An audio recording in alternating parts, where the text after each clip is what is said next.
রান্না করতেছে, রুটি বাজতেছে, কয়েক সেকেন্ড পরে রুটি হয়ে যাবে। কিন্তু স্বামী যখন ডাকলো, নবীজি বললেন, ও স্ত্রী, তুমি তোমার স্বামীর ডাকে সাড়া দাও। রুটি পুরলে স্বামীর পূর্বে, ভাত পুরলে স্বামীর পূর্বে, তরকারি পুরলে স্বামীর পূর্বে তুমি তোমার স্বামীর ডাকে সাড়া দাও। স্বামী ডাকলে স্বামীর ডাকে সাড়া দেওয়া। আল্লাহর পয়গম্বর বলেন, ইযা দা'আর রাজুলু ইমরাআতাহু ইলা ফিরাশিহি ফাআবাত ফাবাতা গাদবানা লা'নাতুহুল মালাইকাতু হাত্তা তুসবিহা। নবীজি বললেন, এ আমার উম্মতেরা, ও আমার উম্মতের মহিলারা, যখন কোনো স্বামী তার স্ত্রীকে তার প্রয়োজনে বিছানায় ডাকে, আল্লাহর পয়গম্বর বলেন, সে অস্বীকার করে, স্ত্রী যদি স্বামীর ডাকে অস্বীকার করে, ফাবাতা গাদবানা, স্বামী রাগ করে রাত্রি যাপন করলো, আল্লাহর পয়গম্বর বলেন, আল্লাহর কুদরতি ফেরেশতারা সকাল পর্যন্ত ওই নারীর জন্য লানত আর অভিশাপ করতে থাকে। ওই স্ত্রীর জন্য আল্লাহ তাআলার কুদরতি ফেরেশতারা অভিশাপ করে। হাদিসের আরেক বর্ণনায় আছে, ওফি রিওয়ায়াতিন ক্বাল ওয়াল্লাযী নাফসি বিয়াদিহি, নবীজি বলেন, আমি নবীর প্রাণ যার হাতে তার কসম করে বলি, যখন কোন স্বামী তার স্ত্রীকে ডাকলো, স্ত্রী তার স্বামীর ডাকে সাড়া দেয় নাই, আকাশে যিনি আছেন অর্থাৎ আল্লাহ তাআলাও ওই নারীর প্রতি অভিশাপ করেন, লানত করেন, নাউযুবিল্লাহ। এজন্যই স্বামীকে খুশি করা। হযরতে ফাতিমা রাদিয়াল্লাহু তাআলা আনহা, তিনি সমস্ত জান্নাতি মহিলাদের সরদারিনী। কিভাবে তিনি সরদারিনী হয়েছেন? হাদিসে পাকে ঘটনা এসেছে, বিশ্বনবী সাল্লাল্লাহু আলাইহি ওয়াসাল্লাম সাহাবীদেরকে বললেন, এ আমার সাহাবীরা, ইসলামের জন্য যুদ্ধ করতে হবে, জিহাদে যেতে হবে। হযরতে আলী রাদিয়াল্লাহু তাআলা আনহু জিহাদে যাওয়ার জন্য নাম লেখাইলেন। নবীজির কাছ থেকে তিনি বিদায় নিয়ে চলে গেলেন, জিহাদে যাবে। হযরতে ফাতিমা রাদিয়াল্লাহু তাআলা আনহার ঘরে যেয়ে বলতেছেন, ও ফাতিমা, আমি জিহাদে যাওয়ার জন্য নবীর কাছ থেকে বিদায় নিয়ে এসেছি, তুমি আমাকে হাসি মুখে বিদায় দাও, আমি দ্বীনের জন্য জিহাদে যাব। ফাতিমা বললেন, ও প্রাণের স্বামী আমার, আপনি জিহাদে যাবেন, আমি আপনার প্রতি খুশি আর রাজি হয়ে আপনাকে বিদায় দিলাম, আপনি জিহাদে যান। হযরতে আলী রাদিয়াল্লাহু তাআলা আনহু জিহাদে চলে গেলেন। জিহাদ শেষ হলো, এরপরে বাড়িতে ফিরে আসলেন। বাড়িতে ফিরে আসিয়া ঘরের বাহির থেকে সালাম দিলেন, আসসালামু আলাইকুম ওয়া রাহমাতুল্লাহ। ঘরের বাহির থেকে সালাম দিলেন। হযরতে ফাতিমা রাদিয়াল্লাহু তাআলা আনহা ঘরের ভিতর থেকে সালামের উত্তর দিলেন, বাহির থেকে বললেন, আনা আলিয়ুন, আমি আলী। এই কথা বলার সাথে সাথেই ফাতিমা দরজা খুলে দিয়ে বুকে জড়ায় ধরলেন আলীকে আর বললেন, প্রাণের স্বামী আমার, জিহাদে অনেক কষ্ট হয়েছে। হযরতে আলী বলে, ও ফাতিমা, কষ্ট হয়েছে, কিন্তু পানির পিপাসায় আমার কলিজা পাটিয়ে যাচ্ছে, তুমি আমাকে একটু পানি দাও। হযরতে ফাতিমা পানি খুঁজলেন, পানি পেলেন না। এবার তিনি পানি আনতে বাহিরে চলে গেলেন। হযরতে আলী বিছানায় বসলেন, চোখে ঘুম এসে গেছে, তিনি শুয়ে পড়লেন, ঘুমায় গেলেন। হযরতে ফাতিমা রাদিয়াল্লাহু তাআলা আনহা পানি নিয়ে এসে দেখে হযরতে আলী ঘুমায় গেছে।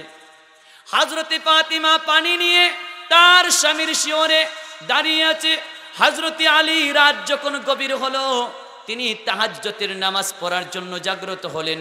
জাগ্রত হয়ে দেখে তার স্ত্রী হযরতে ফাতিমা পানি নিয়ে দাঁড়িয়ে আছে।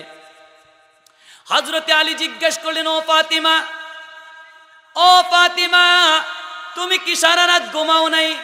ফাতিমা বলেন, না না, আমি সারা রাত ঘুমাই নাই। কেন ঘুমাও নাই গো ফাতিমা?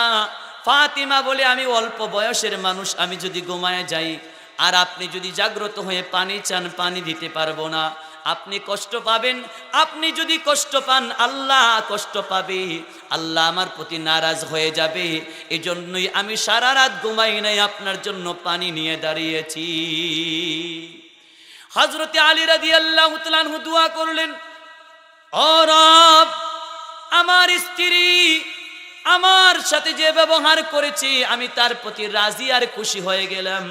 রাজি খুশি হয়ে আমি আল্লাহর কাছে, আপনার কাছে প্রার্থনা করলাম, আপনি সমস্ত জান্নাতি মহিলাদের সরদারিনী হিসেবে আমার স্ত্রীকে কবুল মঞ্জুর করে নিন। হযরতে আলী দোয়া করলেন, আল্লাহ সাথে সাথে দোয়া কবুল করলেন। সুবহানাল্লাহ।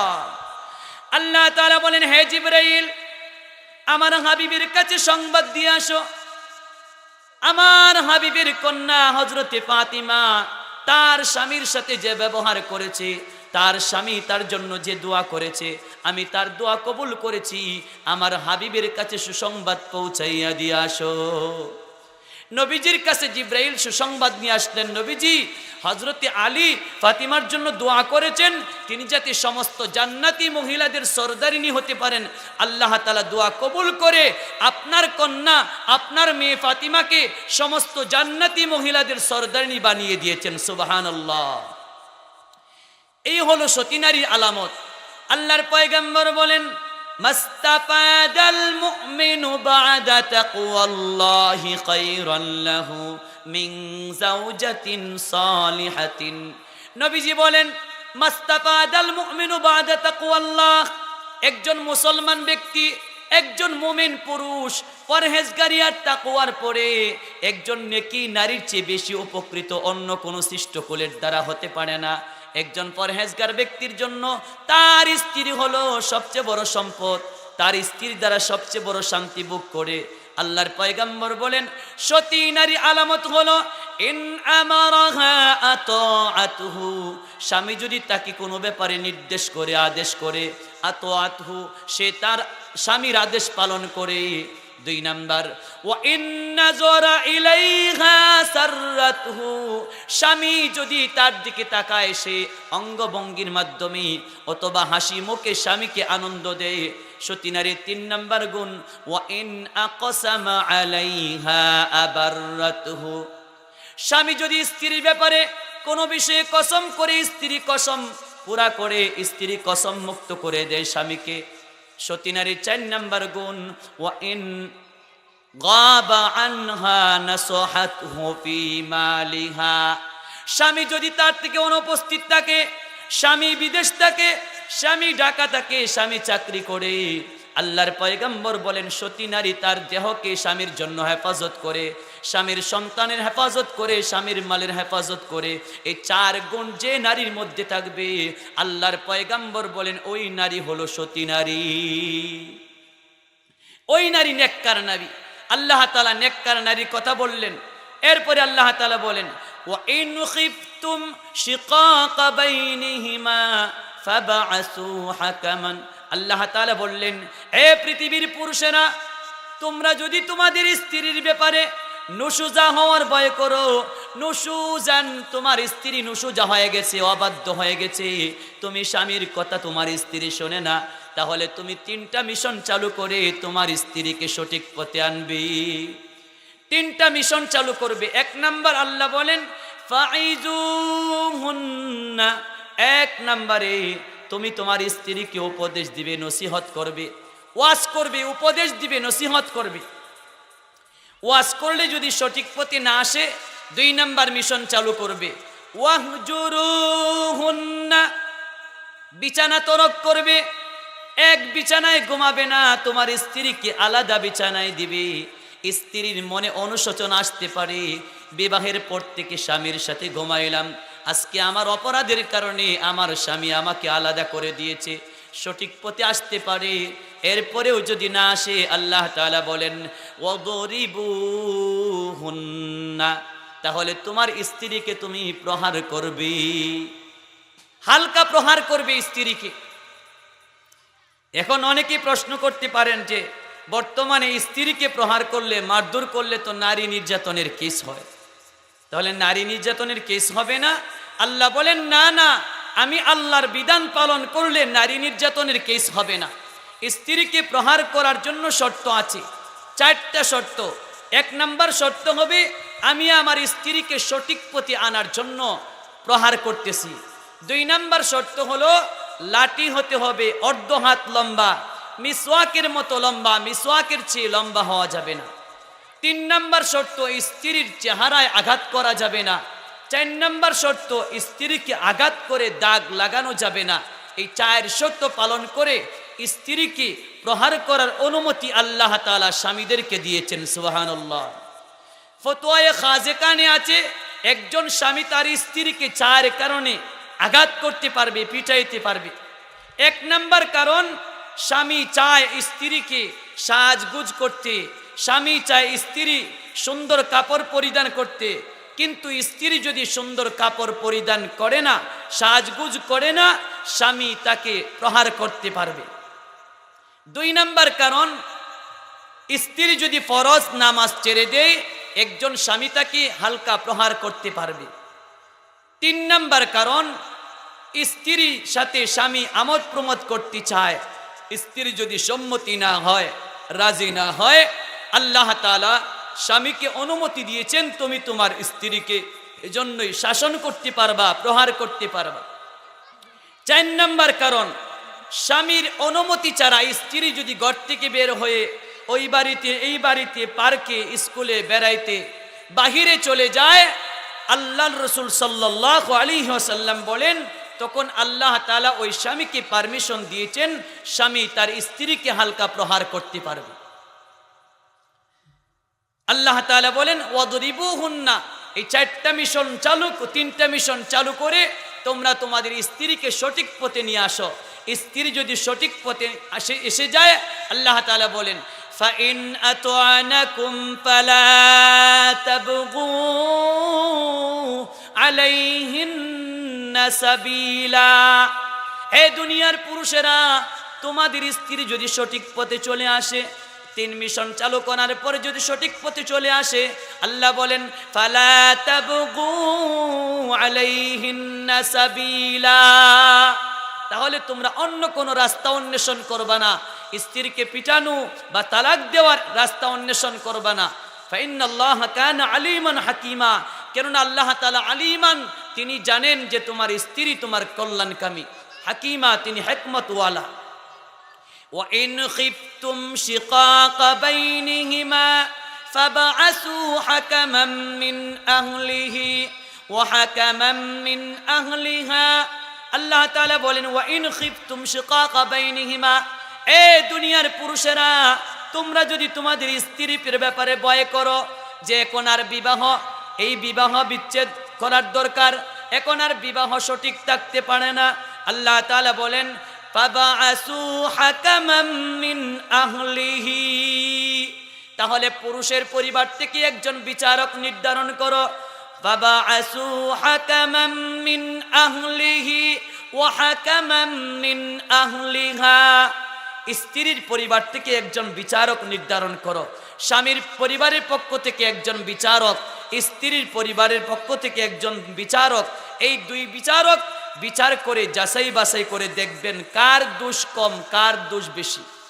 যাচাই বাছাই করে যদি তারা দুই বিচারক বলে যে না, বিবাহ ঠিক থাকবে, আল্লাহ তাআলা বলেন এই ইউরিদা ইসলাহাই ইউওয়াফিকিল্লাহু বাইনাহুমা, এই ইউরিদা ইসলাহান, এই দুই বিচারক যদি চায় যে তাদের মধ্যে সংশোধন করে দিতে, আল্লাহ বলেন আমি আল্লাহ এই সংশোধন পালন করার জন্য স্বামী আর স্ত্রীকে তৌফিক দান করে দেব। সুবহানাল্লাহ।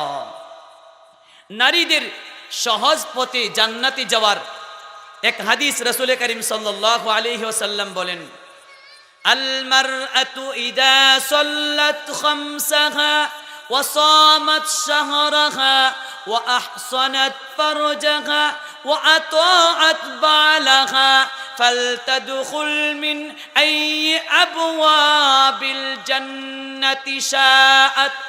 নবীজি বলেন আল মারআতু, মহিলাগণ, ইদা সাল্লাত খামসাহা, যখন সে 5 ওয়াক্ত নামাজ পড়বে, ওয়া সামাত শাহরাহা, রমজান মাসের রোজা পালন করবে, ওয়া আহসানাত ফারজাহা, লজ্জাস্থানের হেফাজত করবে, ওয়া আতাআত বালাহা, স্বামীর আনুগত্য স্বীকার করবে, আল্লাহ রাসূল বলেন ফালতাদখুল মিন আইয়ি আবওয়াবিল জান্নাহ, সে জান্নাতের যে কোনো দরজা দিয়ে জান্নাতে প্রবেশ করবে। সুবহানাল্লাহ। তাহলে মহিলাদের বাইপাসে জান্নাতে যাওয়ার এই 4 মিশন, 1 নম্বরে নামাজ, 2 নম্বরে রোজা, 3 নম্বরে লজ্জাস্থানের হেফাজত, 4 নম্বরে স্বামীর আনুগত্য। এই 4টা কাজ করলে মহিলারা বাইপাসে জান্নাতে চলে যাবে। কিন্তু অনেক মা বোন আছে নামাজ পড়ে না, নামাজ পড়ে না, ফরজ নামাজের সময় যাচ্ছে, তিনি কাজে লিপ্ত। 2 নাম্বার রোজা পালন করা। অনেক যুবতী বোনেরা রোজা রাখে না, যে স্বাস্থ্য নষ্ট হয়ে যাবে। 3 নাম্বার লজ্জাস্থান হেফাজত, নিজের দেহ হেফাজত। এখন বর্তমানে অনেক নারীরা বুরকা পরার পরেও বেপরদা।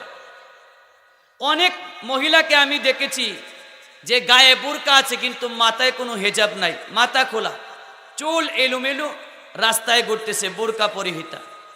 হাদিসে পাকে রাসূল করিম সাল্লাল্লাহু আলাইহি ওয়াসাল্লাম বলছেন, ওয়ান আবি হুরায়রা রাদিয়াল্লাহু তাআলা আনহু قال قال رسول الله صلى الله عليه وسلم صنفان من أهل النار لم أرهما قوم معهم سياط كأذناب البقر ونساء كاسيات عاريات مميلات مائلات رؤوسهن كأسنمة البخت المائلة لا يدخلن الجنة ولا يجدن ريحها وإن ريحها لتوجد من مسيرة كذا وكذا। নবীজি বললেন, আবু হুরায়রা রাদিয়াল্লাহু তাআলা থেকে হাদিস বর্ণিত, তিনি বলেন 2 প্রকার মানুষ জাহান্নামী। এদের মধ্যে একদল হলো পুরুষ, এদের নিদর্শন হলো কাআযনাবিল বাকার, এদের হাতের মধ্যে গাভীর লেজের মতো লাঠি থাকবে। এই লাঠি দিয়ে নিরপরাধ মানুষের গায়ে পিটাবে, মানুষকে নির্যাতন করবে, জুলুম করবে। এই পুরুষ জাতিরা জাহান্নামে যাবে।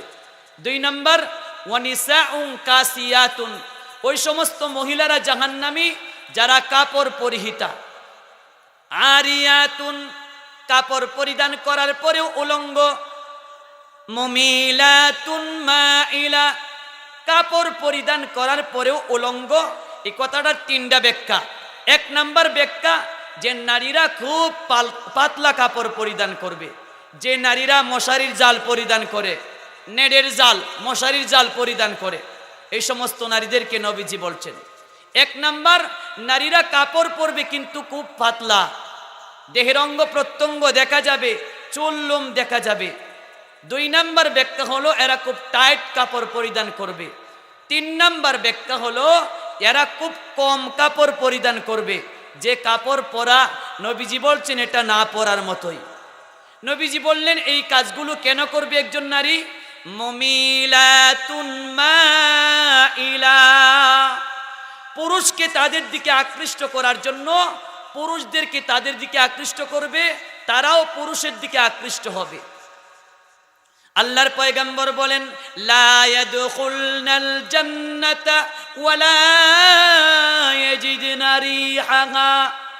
আল্লাহর রাসূল বলেন এই নারী কোনোদিন জান্নাতে যাবে না, বেপরদায় নারী কোনোদিন জান্নাতে যাবে না। যে সমস্ত নারীরা পর্দা করে না এরা জান্নাতে তো যাবেই না। নবীজি বললেন, আল্লাহ রাসূল সাল্লাল্লাহু আলাইহি ওয়াসাল্লাম বলেন এরা শুধু জান্নাতে যাবে না তাই নয়, এরা জান্নাতের সুঘ্রাণও পাবে না। অথচ নবীজি বলছেন, ওয়া ইন্না রিহাহা লাতুজাদু মিন মাসিরাতিন কাযা ওয়া কাযা। আর অথচ জান্নাতের সুঘ্রাণ এত এত মাইল দূর থেকে পাওয়া যায়, অর্থাৎ 500 মাইল দূর থেকে জান্নাতের সুঘ্রাণ পাওয়া যায়। আর ওই বেপরদায় নারীরা জান্নাতের 500 মাইল এরিয়ার ভিতরেও যাইতে পারবে না। নাউযুবিল্লাহি মিন যালিক। বেপরদায় যারা চলে এদের জন্য খুবই কঠিন সংবাদ। নবীজি সাল্লাল্লাহু আলাইহি ওয়াসাল্লাম আরো 1500 বছর পূর্বেই বলে গেছেন, বেপরদায় নারীরা যারা চলে বেপরদায় এদের কলিজায় শান্তি নাই, সারাদিন শুধু হাহুতাশ, হয়রান পেরেশান। আরে ওই এলাকা থেকে আজকে ঘুরে আসলাম, এলাকার মানুষ জানি আমাকে কি বলল, আমাকে পছন্দ করলো কিনা, আমার মার্কেটে দাম কি পরিমাণ আছে। এজন্য রাসূল করিম সাল্লাল্লাহু আলাইহি ওয়াসাল্লাম বলছেন যে মহিলা হলো এরা এমন এক সৃষ্টি, যে সৃষ্টি দুনিয়ার মধ্যে আল্লাহ তাআলা তাদেরকে জান্নাতি হুরের চেয়ে বেশি মর্যাদা দিয়েছেন। সুবহানাল্লাহ। এজন্যই মহিলাদের কয়েকটা গুরুত্বপূর্ণ কর্মসূচি, এর মধ্যে 1 নাম্বার হলো পর্দায় থাকা, 2 নাম্বার নামাজ, 3 নাম্বারে যাকাত প্রদান করা, 4 নাম্বারে আল্লাহ এবং তার রাসূলের আনুগত্য স্বীকার করা। আল্লাহ এবং তার রাসূলের আনুগত্য স্বীকার করবে, যাকাত দিবে, দান সদকা করবে। কেন দান সদকা করবে? যে দান সদকা করার দ্বারা আল্লাহ তাআলা বান্দার জীবনের দুনিয়ার গুনাহ মাফ করে দেন, বান্দার বিপদ দূর করে দেন। এমনকি মৃত ব্যক্তি কবরে আছে, আল্লাহ তাআলা দানের উসিলায় তাদের কবরে আযাব মাফ করে দেন। সুবহানাল্লাহ। হযরতে হাসান বসরি রহমাতুল্লাহ আলাইহির জামানায় একজন নওজোয়ান যুবতী মৃত্যুবরণ করেছে। যুবতী মহিলার মা হাসান বসরি রহমাতুল্লাহ আলাইহির দরবারে যায় বলতেছেন, হুজুর, আমার একজন নওজোয়ান যুবতী মহিলা, আমার মেয়ে নওজোয়ান যুবতী মৃত্যুবরণ করেছে। হুজুর, আমার মনে বড় ব্যথা। হুজুর, আমি জানতে চাই আমার মেয়েটা কবরে কি অবস্থায় আছে, তার কবরে কি অবস্থা হয়েছে, আমি একটু জানতে চাই। হাসান বসরি রহমাতুল্লাহ আলাইহি বললেন, মা গো, কবরের সংবাদ মানুষে তো জানার কোনোভাবেই সম্ভব নয়। মহিলা বলছে, হুজুর, আপনি যেভাবেই হোক আমাকে বলে দিতে হবে। হাসান বসরি রহমাতুল্লাহ আলাইহি বলেন, ও মা, তোমাকে আমি একটা আমল দিচ্ছি, এই আমল যদি তুমি করতে পারো তাহলে তোমার মেয়ে কবরে কি অবস্থায় আছে তুমি জানতে পাবা। তুমি একটা আমল করতে পারবা? বলে, হ্যাঁ, আমল করতে পারবো। কি আমল? যে এশারের নামাজ আদায় করার পরে তুমি 4 রাকাত নফল নামাজ পড়বা। প্রথম রাকাতে সূরা ফাতিহা, এর পরের রাকাতে সূরা ফাতিহার সাথে সূরা তাকাসুর, দ্বিতীয় রাকাতেও সূরা ফাতিহা, এরপরে সূরা তাকাসুর, তৃতীয় রাকাতেও সূরা ফাতিহা সূরা তাকাসুর, চতুর্থ রাকাতেও সূরা ফাতিহা সূরা তাকাসুর। এইভাবে 4 রাকাত নফল নামাজ আদায় করে নবীজির উপর দুরূদ পাঠ করে ঘুমায়ে যাবা। আল্লাহ তাআলা তোমাকে স্বপ্নে দেখায় দিবে তোমার মেয়ে কবরে কি অবস্থায় আছে। বৃদ্ধা মহিলা এই আমল করে রাতের বেলায় ঘুমিয়ে গেলেন। ঘুমের ঘরে স্বপ্নে দেখতেছে তার নওজোয়ান মেয়েটা কবরের মধ্যে কঠিন আযাব ভোগ করতেছে, জাহান্নামের আযাব তার কবরের মধ্যে এসে গেছে। মহিলা চিৎকার করতে শুরু করলো। ঘুম ভেঙে গেল। সকাল যখন হয়ে গেল, হাসান বসরি রহমাতুল্লাহ আলাইহির দরবারে যায় বলতেছেন, হুজুর, আপনি যে আমল করতে দিয়েছিলেন আমি আমল করেছি। আমল করে রাতের বেলায় ঘুমের ঘরে স্বপ্নে দেখেছি আমার মেয়ে জাহান্নামের আগুনের মধ্যে জ্বলতেছে। হুজুর, আমার মেয়েকে বাঁচানোর কি পথ? হাসান বসরি রহমাতুল্লাহ আলাইহি বলেন, মা গো, তুমি যা কিছু দান সদকা করো। দান সদকা করলে আল্লাহ তাআলা এই দানের উসিলায় তোমার মেয়ের কবরে আযাব মাফ করে দিতে পারে। মহিলা বাড়িতে যায় দান সদকা করলেন। হাসান বসরি রহমাতুল্লাহ আলাইহি রাতের বেলায় স্বপ্নে দেখে একজন সুন্দরী রূপসী নওজোয়ান যুবতী মহিলা লাল গালিচার উপরে হাঁটে। হাসান বসরি রহমাতুল্লাহ আলাইহি জিজ্ঞাসা করলেন, মা গো, কি তোমার পরিচয়, তোমার বাড়ি কোথায়? নওজোয়ান যুবতী মেয়েটা ডাক দিয়ে বলে, হুজুর, আমি ওই বৃদ্ধা মহিলার মেয়ে, যে মহিলা আপনার কাছে এসেছিল। একজন যুবতী মেয়ে মারা গেছে, আমি সেই মহিলার মেয়ে। হাসান বসরি রহমাতুল্লাহ আলাইহি বলেন, মা গো, তোমার মায়ের স্বপ্নে দেখেছি তুমি জাহান্নামের আগুনে জ্বলতেছো, তাহলে তুমি আবার জান্নাতি হয়ে গেলা, জান্নাতের মধ্যে ঘোরাফেরা করার কারণ কি? মহিলা ডাক দিয়ে বলে, নওজোয়ান যুবতী মেয়েটা ডাক দিয়ে বলে, হুজুর, আপনার কথায় আমার মা দান সদকা করেছিল, দান সদকার কারণে আল্লাহ তাআলা আমার কবরে আযাব মাফ করে দিয়েছে। শুধু মাফ করেছে তাই নয়, আমাকে আল্লাহ জান্নাতের পারমিশন দিয়েছে। সুবহানাল্লাহ। এজন্যই হাদিসে পাকে ইরশাদ করেছেন নবীজি, আস-সাদকাতু তারুদ্দুল বালা, যে দান সদকা করলে বান্দার বালা মুসিবত থেকে আল্লাহ তাআলা হেফাজত করেন। সুবহানাল্লাহ। হাদিস শরীফে নবীজি সাল্লাল্লাহু আলাইহি ওয়াসাল্লাম বলেন, আল মাইয়িতু ফিল কবরি কাল গরীকিল মুতাআব্বিসি ইয়ান্তাজিরু দাওয়াতান তালহাকুহু মিন আবিন আও উম্মিন আও আখিন আও সাদীকিন। নবীজি বলেন, প্রত্যেকটা মৃত ব্যক্তি কবরের মধ্যে এমন অবস্থায় আছে যেমন নদীতে সাগরে একজন ব্যক্তি ভাসমান অবস্থায় আছে। নদীতে সাগরে একজন ব্যক্তি যদি পানির উপরে থাকে, এই ব্যক্তির কোনো স্বস্তি নাই যতক্ষণ পর্যন্ত কিনারে না যাবে। নবীজি বললেন, প্রত্যেকটা মৃত ব্যক্তি কবরের মধ্যে এমন অবস্থায় আছে যেমন সাগরের মধ্যে একজন ব্যক্তি ভাসমান অবস্থায় আছে, এই সাগরের ভাসমান ব্যক্তিটা মানুষের কাছে যেভাবে সাহায্য প্রার্থী হয়, এভাবে কবরের প্রত্যেকটা ব্যক্তি জীবিত মানুষের কাছে সাহায্য প্রার্থী হয়ে আছে। ইয়ান্তাজিরু দাওয়াতান তালহাকুহু মিন আবিন আও উম্মিন আও সাদিকিন আও আখিন। নবীজি বললেন প্রত্যেকটা মৃত ব্যক্তি কবরে তার পিতার দিকে তাকায় আছে। আমার পিতা আমার জন্য দোয়া করবে, আমার মা আমার জন্য দোয়া করবে, আমার সন্তান আমার জন্য দোয়া করবে, আমার প্রতিবেশী আমার জন্য দোয়া করবে। প্রত্যেকটা মৃত ব্যক্তি জীবিত মানুষের দিকে দোয়ার অপেক্ষায় আছে, দোয়ার জন্য অপেক্ষারত অবস্থায় রয়েছে। ইয়ান্তাজিরু দাওয়াতান তালহাকুহু মিন আবিন উম্মিন, যে দোয়া তার পিতা থেকে তার কবরে পৌঁছবে, ভাইয়ের থেকে পৌঁছবে, বন্ধুর থেকে পৌঁছবে, স্ত্রী থেকে পৌঁছবে। নবীজি বললেন যখন জীবিত মানুষ ওই মৃত মানুষের নামে দান সদকা করে, কোন নেকের কাজ করে, আল্লাহ তাআলা এই নেকের কাজটা মৃত ব্যক্তির সামনে বিশাল বড় পাহাড়ের মতো পেশ করে দেন। মৃত ব্যক্তি এত খুশি হয় যেন জীবিত একজন ব্যক্তিকে যদি গোটা পৃথিবীর বাদশা বানিয়ে দেওয়া হয়, জীবিত একজন ব্যক্তিকে যদি গোটা পৃথিবীর বাদশা বানানো হয়, এই ব্যক্তি যেমন খুশি হবে, মৃত ব্যক্তির কবরে যখন জীবিত ব্যক্তি কোনো নেকির কাজ করে পাঠায়, ওই ব্যক্তিটাও এত খুশি হইয়া যায়। সুবহানাল্লাহ। নবীজি বলছেন মৃত ব্যক্তিরা জীবিত ব্যক্তির দিকে তাকিয়ে আছে, আমার সন্তান আমার জন্য দোয়া করবে, আমার মেয়ে আমার জন্য দোয়া করবে। এজন্যই মহিলাদের একটা বিশেষ গুরুত্বপূর্ণ কাজ হলো দান সদকা করা। আল্লাহ তাআলা কুরআনুল কারীমে বলছেন যে মহিলাদের বিশেষ গুণ দান সদকা করা। আল্লাহ তাআলা কুরআনুল কারীমে বলছেন আল মুসলিমুন আল মুসলিমাতু ওয়াল মুসলিমিন।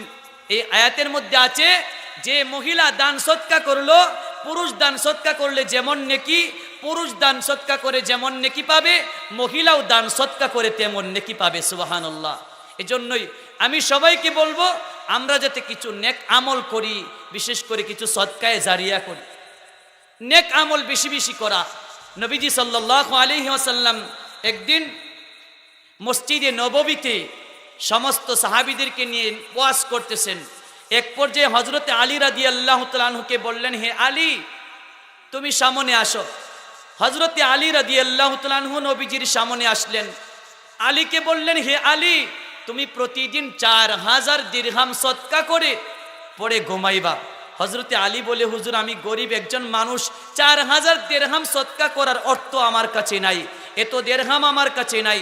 নবীজি বলছেন, হে আলী তুমি যদি প্রতিদিন ঘুমানোর পূর্বে 4 বার সূরা ফাতিহা পড়ো, আল্লাহ তাআলা তোমার আমল নামায় 4000 দিরহাম সদকা করার নেকি লিখে দিবে। সুবহানাল্লাহ। নবীজি বললেন, হে আলী তুমি প্রতি রাত্রে ঘুমানোর পূর্বে এক খতম কোরআন শরীফ তেলাওয়াত করে ঘুমাবে। হযরতে আলী বলে, ইয়া রাসূলুল্লাহ এক খতম কোরআন শরীফ পড়তে পড়তে সারা রাত শেষ হয়ে যাবে, আমি কখন ঘুমাবো? আল্লাহর নবী বলেন, আলী রে তুমি যদি ঘুমানোর পূর্বে 3 বার সূরা ইখলাস তেলাওয়াত করো, আল্লাহ তাআলা তোমার আমল নামায় এক খতম কোরআন শরীফ তেলাওয়াতের নেকি লিখে দিবে। সুবহানাল্লাহ। বিশ্বনবী বললেন, হে আলী তুমি যদি বিনা হিসেবে জান্নাতে যেতে চাও, তুমি যদি আমি নবীর সুপারিশ চাও, হাউজে কাউসার থেকে পানি পান করতে চাও, তাহলে প্রতিদিন ঘুমানোর পূর্বে জান্নাতের মূল্য দিয়ে ঘুমাবে, জান্নাতের মূল্য দিয়ে ঘুমাবা। হযরতে আলী বলে, ইয়া রাসূলুল্লাহ জান্নাত এত দামি জান্নাতের মূল্য কিভাবে দেব? নবীজি বলছেন প্রতিদিন ঘুমানোর পূর্বে 3 বার দুরূদে ইব্রাহিম পড়বে, আল্লাহ তাআলা তোমার পক্ষ থেকে জান্নাতের মূল্য লিখে দিবেন। সুবহানাল্লাহ। নবীজি বললেন, হে আলী তুমি যদি বিনা হিসেবে জান্নাতে যেতে চাও, তুমি যদি আমি নবীর সুপারিশ চাও, হাউজে কাউসার থেকে পানি পান করতে চাও, তাহলে প্রতিদিন ঘুমানোর পূর্বে একটা দরবার মীমাংসা করে ঘুমাবে, একটা ঝগড়া মিটায়ে ঘুমাবে। হযরতে আলী বলে, ইয়া রাসূলুল্লাহ ইয়া হাবিবাল্লাহ এত ঝগড়া আমি কোথায় পাবো? প্রতিদিন ঝগড়া মিটায়ে ঘুমাবো। নবীজি বললেন, আলী রে তুমি যদি প্রতিদিন ঘুমানোর পূর্বে 10 বার ইস্তিগফার করো, আল্লাহ তাআলা তোমার আমল নামায় একটা ঝগড়া মিটানোর নেকি লিখে দিবে। নবীজি বললেন, হে আলী তুমি যদি বিনা হিসেবে জান্নাতে যেতে চাও, আমি নবীর সুপারিশ চাও, হাউজে কাউসার থেকে পানি পান করতে চাও, তাহলে প্রতিদিন ঘুমানোর পূর্বে একটা কবুল হজ একটা কবুল উমরা করে ঘুমাবে। হযরত আলী বলে, ইয়া রাসূলুল্লাহ, হজ করতে অনেক টাকার দরকার, অনেক সময়ের দরকার, এই টাকা আমি কোথায় পাবো? এত সময় তো আমার কাছে নাই। নবীজি বললেন, আলী রে, তুমি যদি ঘুমানোর পূর্বে 4বার কালিমায়ে তাওহীদ কালিমায়ে তয়্যিবা পড়ো, আল্লাহ তাআলা তোমার আমল নামায় একটা কবুল হজ লিখে দিবে এবং একটা কবুল উমরা তোমার আমল নামায় আল্লাহ তাআলা লিখে দিবে। সুবহানাল্লাহ। আল্লাহ তাআলা এই আমলের কারণে বান্দাকে বিনা হিসেবে জান্নাত দিবেন। সুবহানাল্লাহি ওয়া বিহামদিহি। এই 5টি আমল যাতে আমরা করতে পারি, প্রতিদিন ঘুমানোর পূর্বে 4বার সূরা ফাতিহা তেলাওয়াত, প্রতিদিন ঘুমানোর পূর্বে 3বার সূরা ইখলাস তেলাওয়াত, প্রতিদিন ঘুমানোর পূর্বে 3বার দরুদ ইব্রাহিম, প্রতিদিন ঘুমানোর পরে 10বার ইস্তিগফার, ঘুমানোর পূর্বে 4বার কালিমায়ে তয়্যিবা পড়লে আল্লাহ তাআলা বান্দাকে বিনা হিসেবে জান্নাত দিবেন। সুবহানাল্লাহ। আরো অনেক নেকির কথা হাদিসের মধ্যে বর্ণিত হয়েছে। আল্লাহ তাআলা আমাদের সকলকেই যতটুকু আলোচনা হয়েছে এর উপর আমল করার তৌফিক